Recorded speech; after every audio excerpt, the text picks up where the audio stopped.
The second excerpt for the 11-12 All-State Audition is from the first movement of Mendelssohn's Italian Symphony, the Fourth Symphony. This is a great excerpt. It's a very tough excerpt too. So this is going to take a lot of your time and practice, but you're going to get out of it so much. It's going to make all your other playing better. So this is a great excerpt to learn. I would suggest first listen to the piece. You can go to YouTube, you can find a recording on iTunes, you can find it on Google Play, and listen to it.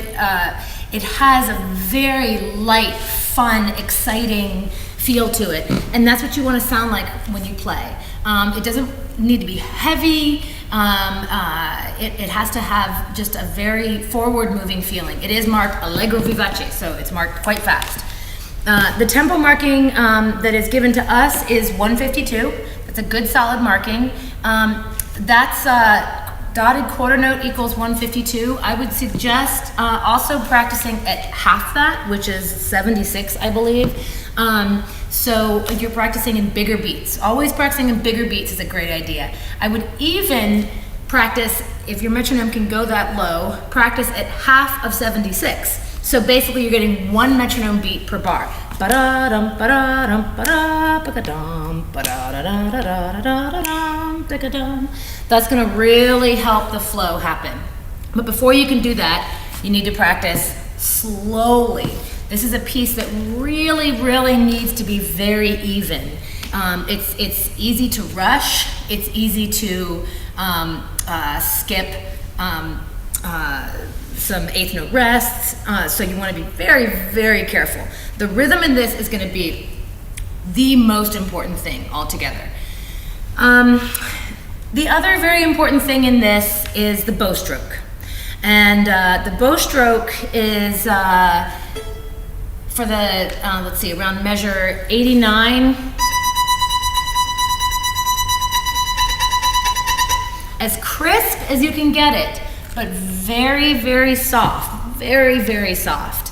You can't do it with the arm.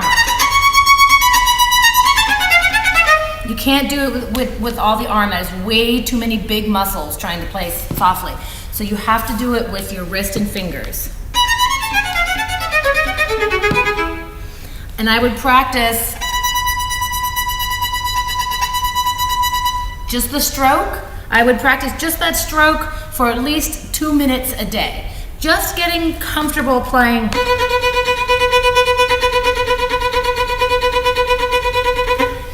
Your third finger is going to be integral in being able to get this. You're not going to get a crisp sound unless your third finger is really over the bow and controlling it very well.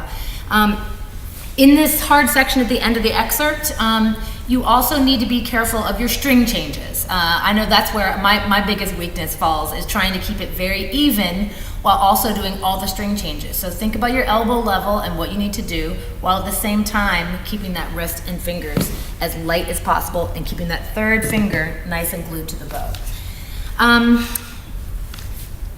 Musically speaking, I mentioned earlier that it needs to have this nice flow. It doesn't need to be da-da, da-da, da-da, da-da, but it needs to be da-da-dum, da-da-dum, ba-dum, ba-ga-dum, ba-da-da-da-da-da-da-dum, da-ga-dum. So you think in really, really, really long, much, much longer lines, 3-4 measures at a time. Around measure 66, you have obviously the non-melodic portion. Listen to the recording and find out who has the melody. And in your head, when you're performing it, I want you to hear that melody in your head. Don't skip any of the rests in there. I want you to subdivide like crazy. Always subdivide in your head. It's one of the most important things you can do in orchestra, one of the most important things you can do in any of your playing. Subdivide as much as possible. Rhythm, again, I can't stress how important the rhythm is. Oh yes, there was one other thing before I played it I wanted to mention, is that I have downloaded, you should see on the webpage a file that is this music with my bowings and fingerings in it for the excerpt. This is just a suggestion for those of you who are looking for a little help on how to do the technicalities of it. Your teacher might have other ideas on what to do. Absolutely. Go with your teacher. They have a solid idea of how to do this. The music, just so you know, I downloaded from a website called imslp.org. It's a great website if you haven't seen it before. All the music that is no longer under copyright, which is most of classical music, you can go there and you can download parts, you can download a score, you can really check out anything. It is such a wonderful place to go. So that's where I got the music. I put my own bowings and fingerings in, and I've posted it on the website for you guys to check out.